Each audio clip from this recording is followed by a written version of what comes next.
you know. So I usually do my homework. I find somebody who knows somebody or something. They could give me some information, like who is it? Like who is he? And you know, Frenchie, they got me the tape. They got me the tape of his mother's house, where his mom's work at. You know what I'm saying? The other cribs, the studios, stuff like that. That's the Cali tape. Right. Okay. So this is the daughter of the ruler of Dubai, and apparently she uses controversial rule on child. 50 Cent just won't let French Montana breathe. The man keeps a troll locked and loaded, always waiting to fire off the second French's name pops up in the blogs. But this time, it ain't just another petty shot. It cracked open a much bigger conversation. Turns out, French Montana might not only be dodging industry chaos, he could be walking straight into something even scarier, the glittering gold-plated cage of Dubai royalty. On paper, the headlines look like a major flex. French Montana engaged to Dubai princess. Worth a jaw-dropping $18 billion to the casual fan, it might look like French Montana just jumped from Kobo Kid to global kingpin. But scratch past that glitter and the shine gets messy real quick. Word on the street is French's so-called escape plan ain't really about love. It's about survival. With Diddler still dancing around federal smoke and whispers that the feds are gathering dirt on anyone tied to those infamous bad boy freak-offs, French needed a backup plan. Fast. And Dubai? It looked like the ultimate safe haven. But here's the kicker. Paradise comes with shadows too. People who really know Dubai's underbelly will tell you straight. Sure, the towers glow, the cars sparkle with diamonds, and the cash feels endless. But some of those same royals been whispered about for years, accused of having appetites that money can't hide. It's wild. Hollywood scandals look like Disney Channel reruns compared to this mess. The whispers about princes collecting pretty boys, about Western celebs being flown out for things too filthy to even print. Those rumors didn't just pop up yesterday. So when folks look at French, a man known for chasing bags, partying too wild, and cozying up to powerful men for the next come-up, suddenly locking arms with a princess and a $7 billion safety net, the math feels just a little too perfect. It's not that people don't think he could love her. It's that most believe survival was the bigger motivation. And here's where 50 Cent's shade cuts the deepest. When he says French got bought, it's not just about that flashy engagement ring. It's about the idea that French didn't escape the game at all. He just traded one master for another. He ran from Diddler's storm only to land in a game that looks way too familiar. Still bowing down to powerful men with endless money and zero accountability, the irony burns. Hi, guys. Hi. French thought Dubai was his golden escape hatch. But if even half the stories about those princes are true, he didn't dodge danger. He stepped straight out of Bad Boy's fire and right into Dubai's blazing stove. And here's the twist. Unlike the feds, who eventually cut deals or move on, Dubai royalty plays for keeps. That's why this so-called $7 billion escape plan feels less like salvation and more like another sparkling trap. Maybe French bought himself some time. But at what price? Now rewind, because you can't really understand French's Dubai move without first breaking down how he even got tangled up in Bad Boy's orbit in the first place. See, French Montana didn't just bag that deal off Pop That and call it a day. Nah, sis. The tea around that signing always had a funky smell, and with all the dirt that's poured out on Diddler these past 2 years, fans are side-eyeing the past with fresh suspicion. Here's what people forget. When French was deal shopping, he wasn't some hungry mixtape rookie begging for a shot. He had real options. Roc Nation was circling. Rick Ross and MMG were seriously interested, and even Kanye's camp was flirting heavy. And yet, out of all those tables, French chose to sit with Diddler. The one label infamous for shady contracts, twisted deals, and those eyebrow-raising extra requirements. So why would a man holding multiple golden tickets decide to cash in with the most controversial player in the game? That deal allegedly had little to do with music, because Bad Boy wasn't just a label. It was a whole lifestyle. And for certain artists, that lifestyle was the real currency. The whispers say Diddler didn't just hand French a check. He opened the gates to the parties, the women, the wild freak-offs, and those play nice, and you'll get rewarded situations. Actually learned. A friend of mine is an air hostess, and her friend was on a flight with her, and her friend was eating like a very specific diet. So apparently the thing is, it's actually a control thing. I don't know if I can speak about sheikhs. No, speak. So these guys actually pay these women to hold a strict diet for like 2 weeks so that they can know that they are in complete control of what that woman is putting into her body, and the girl is shit on them. Wow. So the girls aren't even getting shit on, the girls are shit on these guys, because then the guys feel like it's sick, like it's a control thing. So Fans been side-eyeing it ever since. First, because French himself admitted he took less cash up front than what Ross or Jay were offering, yet still chose Puff. Second, because every time French popped up, stumbling out of those infamous villas looking half alive, the internet clocked it instantly. People started dragging up photos and clips from 2016 through 2019 of French looking, let's just say, worn out. And the timing always lined up with those wild weekends Puff was celebrating him. The story only got nastier after Diddler's arrest in 2024, when producers and ex-associates began spilling what it really took to lock in deals behind those closed doors. One producer even claimed Diddler straight up blackballed him after he refused to join a freak-off.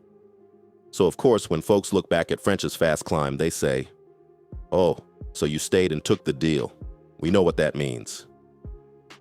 Now, is there a smoking gun with French's name on it? Nope, but the circumstantial tea is boiling over.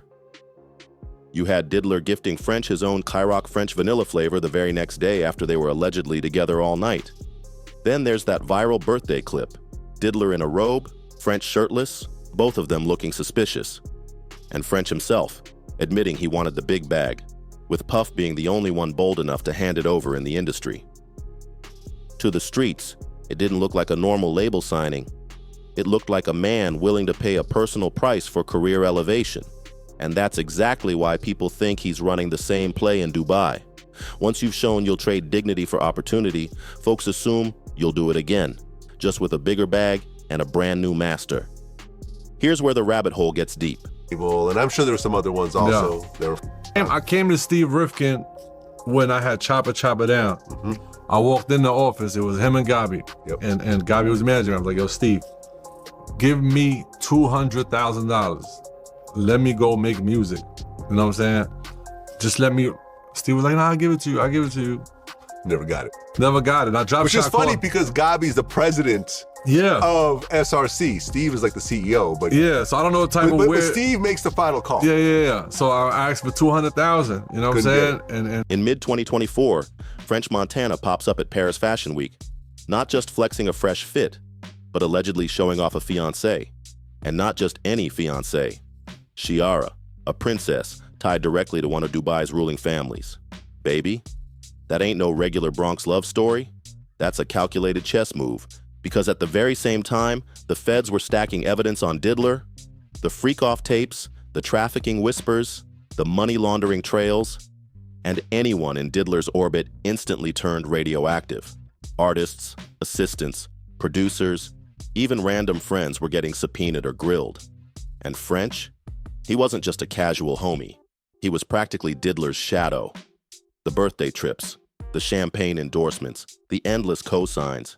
If prosecutors wanted their case airtight, French's name had to be in the mix. So what's his next play? He doesn't just skip town. He ties himself to one of the richest families in the Middle East.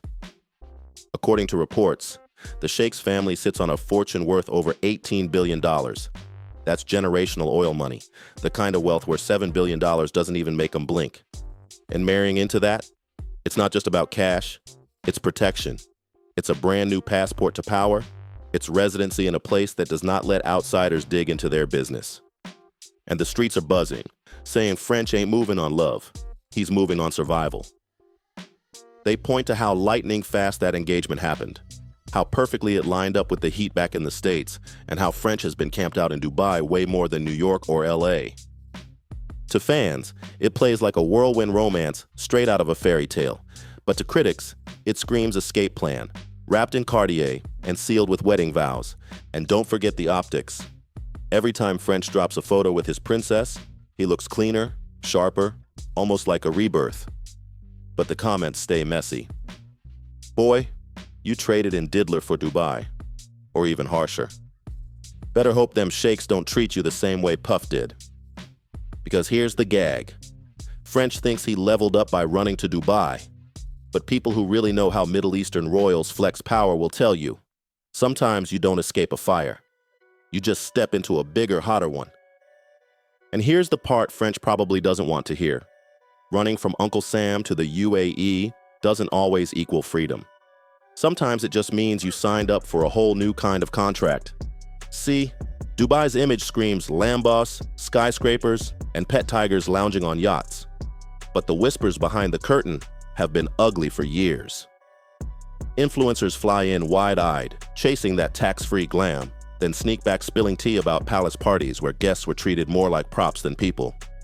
Men and women, both, allegedly, because some royals don't view outsiders as equals. They see them as playthings. And here's the reality. When you step into that world broke compared to their billions, you don't make the rules. They do. Now picture French Montana stacked up against Sheikh Amara's family's $18 billion fortune. He ain't wealthy in that room. He's ornamental. And to make it even deeper, he's got zero political power, while Sheikh Amara herself is the daughter of one of the most powerful autocrats of the modern era. French is just foreign famous enough to bring shine, but nowhere near powerful enough to push back if they decide he's just another accessory. And people online are already saying the move doesn't look like escaping D at all. It looks like upgrading to new handlers. Only difference? Instead of freak-offs in Miami, now it's private villas in Dubai. And let's not forget, the family French just tied himself to isn't new to global scrutiny. Remember Sheikh Amara's viral Insta divorce back in 2024? She shocked the whole world by dumping her husband with just 3 words, "I divorce you." That was public defiance almost unheard of in royal circles. Admirable, yes, but also a clear sign of just how messy royal life can really get. And when you stack on her relatives, like Princess Latifah's failed escape attempt, the cracks in that fairy tale image only get louder. Princess Hessa's alleged abduction, all said to be orchestrated by their own father, Dubai's absolute ruler and French's brand new father-in-law, shattered the fairy tale shine instantly. Because when power that heavy decides to move against you, freedom ain't guaranteed. It's gone. That's why the internet calling this French's $7 billion escape plan suddenly makes so much sense. Marry into obscene wealth, secure residency, and hide beneath a royal shield if the feds ever come knocking. On paper, it's genius. But socially, baby, it feels like deja vu. For years, people clowned French as Diddler's boy toy. The shirtless dinners, the birthday serenades, the Ciroc rewards. And now the gossip is louder than ever, saying he just swapped one sugar daddy for an entire dynasty of them. Habibis, the irony stings. Hip-hop sold us French as the scrappy underdog. Moroccan grit, Bronx hustle, Coke boys pride. But Dubai royalty don't play like Bad Boy Records. You don't outshine them, you don't embarrass them, and you sure don't outlive your usefulness. If even a piece of those whispers are true, French didn't slip out of a velvet leash. He just locked himself inside a golden cage. So yeah, he might have dodged the hot water in the States. But in Dubai, whoo baby, he might be sitting right on the stove. And here's the gag. Through all this chaos, the loudest voice dragging French is 50 Cent. But pause on that for a second. What if 50 ain't just clowning? What if he's really trying to warn him? Because you know 50's got that big brother energy, the type to roast you hard but still want to see you eat. 50's been shading French for years, calling him washed, calling him a D leftover. But maybe, just maybe, he sees the trap French is walking straight into. A trap that don't look like chains, but still smells just like those velvet cages folks whisper about in Dubai. But flip it for a second. What if this ain't a trap to French at all? We're out here saying, damn bro, you sold your soul for protection, but maybe this is exactly what he wanted. Some people chase freedom, others chase comfort, and French might not see himself as a prisoner in some palace at all. He might see himself as the chosen one, the Bronx kid who hustled mixtapes and wound up with gold-plated security. We might call it hell. But for him, it could feel like heaven, complete with AC and a driver on call. That's why 50's jabs hit so hard, because deep down, they're laced with truth. 50 built his whole legacy on independence, on owning his name, on flipping street power into boardroom dominance. French, meanwhile, might have flipped survival into servitude. But ask yourself, who's really winning? The man still out here fighting for credibility in rap? Or the man sipping tea behind palace walls, scandal-proof, untouchable, and cushioned by $7 billion worth of insurance? It's messy, it's ironic, and it's the paradox French is stuck in now. To us, he looks like property, but to him, he might feel like royalty. And maybe that's the ultimate twist. 50 Cent might be dragging him nonstop, but French Montana could be smiling the whole time. Because maybe this was the plan from the very start. If you rocked with this breakdown, make sure you hit that like button, smash subscribe, and turn on the notifications, because we got way more stories coming your way.